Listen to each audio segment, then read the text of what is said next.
everybody. Welcome back to the show. Of course, if you are a sports fan, it is a huge weekend here in Vancouver. So much excitement going on. Yeah, absolutely. And all focused on the arena, of course. And we are very happy to be joined by our buddy Showdown, Joe Ferraro from Sportsnet to talk about UFC here in Vancouver. How are you? How are you, Joe? Thanks for having me back on. I Busy absolutely love weekend. it. Oh, it is. It's insane, but so happy to be here in Vancouver. Stanley Cup fever, UFC. I mean, as a proud Canadian and as a guy who grew up watching fights, how cool can this actually be? It can't get more exciting. Yeah. Now, we were showing a shot earlier, because we taped this earlier in the day. All the fighters are doing their weigh-in. Tell us what's happening outside the tower, because there's so much going on. Whenever the UFC comes to any city, they bring out what's called their Octagon Nation Tour. You can get in there, you can act like a fighter, you can act like you're weighing in, but the fighters are, they're all sweating it out right now, except for the heavyweights. The heavyweights can just... They can do whatever. Yeah, they can have a big breakfast. They're but eating every donuts. other, yeah, exactly. Every other guy, though, has to get down to that weight limit. You can't be more than 1 pound over. So it's for not people easy. that don't understand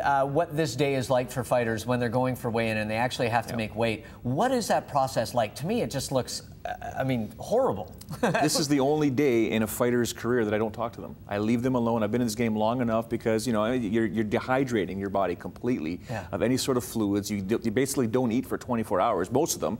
Sometimes they're turning it into a science now, but they're miserable at the same time. What does the diet lead up to that? Because I know people do a lot of chicken. Sometimes, they keep the protein down to a minimum. It all depends on each guy and how much weight they have to cut.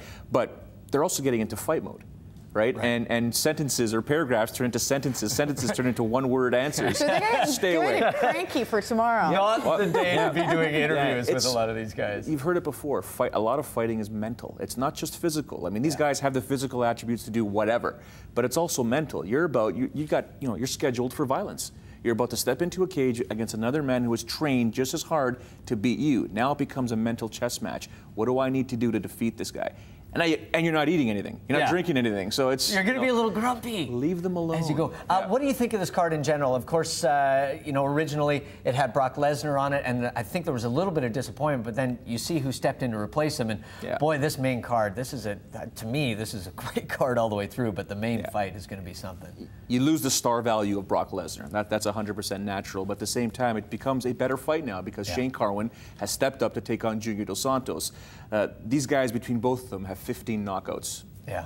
If this fight goes more than 7 minutes, I'm going to be blown away. And they've both said it, I think, in every interview. They don't expect this to go 3 full rounds. No, I mean, the key to this fight really is Shane Carwin's wrestling. He should dictate where this fight's going to go, but ego may come into play because Shane Carwin knows if he knocks out Junior Dos Santos, he's the headline for a very long time, and at stake is the title shot versus Cain Velasquez. So this thing is not going to go So how do long. these two fighters, psychologically, is it choreographed the same way boxers think of their moves ahead? How does a fighter prepare for their opponent? Yeah, it's in essence, you've got to prepare in all disciplines. You've got to be able to box, you've got to be able to do Muay Thai, Jiu-Jitsu, Judo, wrestling, Greco-Roman, freestyle. You have to know how to be offensive in all those disciplines as well as defensive. You have to be ready for anything and everything that's going to come your way. So you can go in there with a game plan that says, you know what, if he steps to the left, I'm going to go in for the takedown, I'll pin him against the cage, I'll take him down and go for the submission.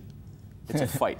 Anything can happen. The Vancouver Canucks set up their power play against the Boston Bruins. Oh, when Char moves here or Carberley goes that way, here's what we're going to do. I don't think so. It doesn't work that easy. You've got to have game plan A, B, C, D, always ready to go. How much of this has been you look at the way that the UFC has grown, and to me, that's been mirrored by the fan base, a lot of it, and their growth and their understanding of this multidisciplinary sport that they're watching all the time. And you're a big part of that, just educating people on what's involved and the strategy in this. It's come a long way. It's a sport that grew up on the internet, so the majority of the fan base grew up on the internet commentating or just giving their thoughts on fights, on matchups, on the business, and it grew up online. That's why you see the folks at the Ultimate Fighting Championship, they love their online fan base. They're all about Twitter, they're all about Facebook, and they understand that, but we're nowhere near where the sport is going to be. We're still, I wouldn't say the infancy stages, perhaps we're in the toddler stages. Right, There's still a lot more to go. I mean, this sport's going to be global. It's going to be huge. It's truly amazing how quickly UFC and its fan base has grown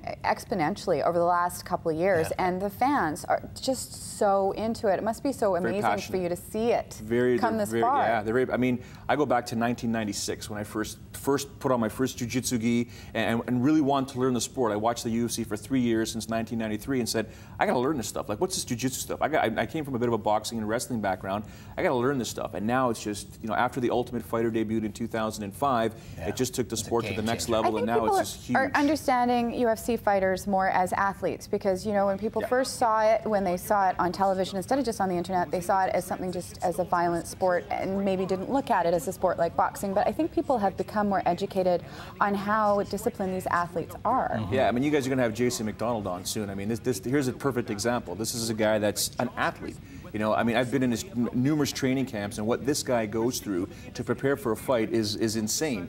You have to know, look at the Olympic sports of boxing, taekwondo, judo, Greco-Roman, and freestyle wrestling. You have to know all of those. All of them. Right? You have to be, and he's got to do his plyometrics, and he's got to do his conditioning, he's got to do his road work. I mean, to think that these guys aren't athletes is you know, it's an old axiom. It's like people are, you know, you're a dinosaur. If you haven't done your research about the sport, you're a dinosaur, you're going to be in a museum. Well, and the other thing I think that they've been masterful about, and I think the Ultimate Fighter has been part of this, is allowing the public to get to know these guys. I was talking to Jason about it, and we'll probably talk to him about it during the interview, but getting to know them as people, as you know, fighters, but also just what good guys they tend to be, a lot of them. When I first pitched this show to Sportsnet, I made it clear. I said, it's not just about the fighters, the recaps of the events, looking forward and previewing an event. I want to showcase these guys as human beings, because we know they're fighters. And one of my favorites is Jason McDonald. He's a father of 4. Try getting into that household. I mean, we did a 30-minute special on him. It's a gong show. That house is a gong show, but he's got to get his training in. He's got to watch his kids. You know, I mean, look at Rich Franklin. He's a school teacher, a former math teacher. Chuck Liddell, a business major. Carwin, he's an engineer. He's an engineer. The water system in that area of Colorado goes through Shane Carwin. If he's not doing his job, you're not taking a shower. You're not drinking water. This is a civil engineer. Amazing. These guys are well educated, but they've chosen to be mixed martial artists because, as any sport, you got to do it when you're young. When you retire, you go back to being whatever you want to be. We have to talk about what's going on for the pay-per-view, the whole event. Give us the rundown, what people are going to see. And what are they going to see on Sportsnet, too? This is a great we have a 1-hour preview show on Sportsnet. We'll break everything down for everyone, and then we'll have the prelims. You got 2 Canadians on the card. You got Sam Stout. Sam Stout. How many? 4 out of his last 5 fights have been fight of the night. I should ask him for money soon, because he's getting a lot of bonuses. He's doing pretty good. He's taking on a grizzled veteran in Yves Edwards, and of course you got Krzysztof, the Polish experiment Szynski. Fiona. This guy's a scary-looking dude, but he's a great guy. You guys keep on telling me. Well, he's like he's a specimen. Like he's one of those guys that you look at and you're like, oh my God. He's been put together by scientists. Excellent. He's taking on Mike Macenzio. You can see all that on Sports. And then there's the pay-per-view, which you catch on Shaw. I mean, it's going to be a gong show. That main event, just don't blink. Do not blink, because that thing could be over. And the co-main event's Kenny Florian.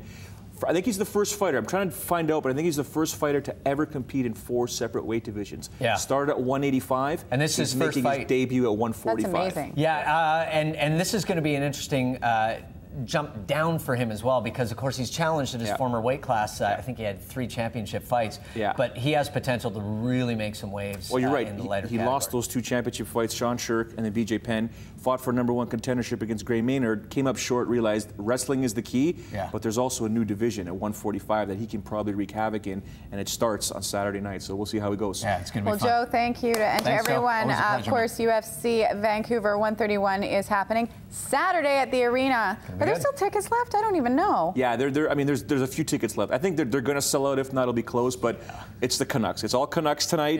People are going to think about it tomorrow. Please win Vancouver so we can sell out the Rogers Arena. And of course, UFC airs live via pay-per-view on Saturday, 6 p.m. on Shaw. You can go to shaw.ca for details. And a live pre-fight show hosted by Joe on Saturday, June 11th, starts at 4 p.m. on Sportsnet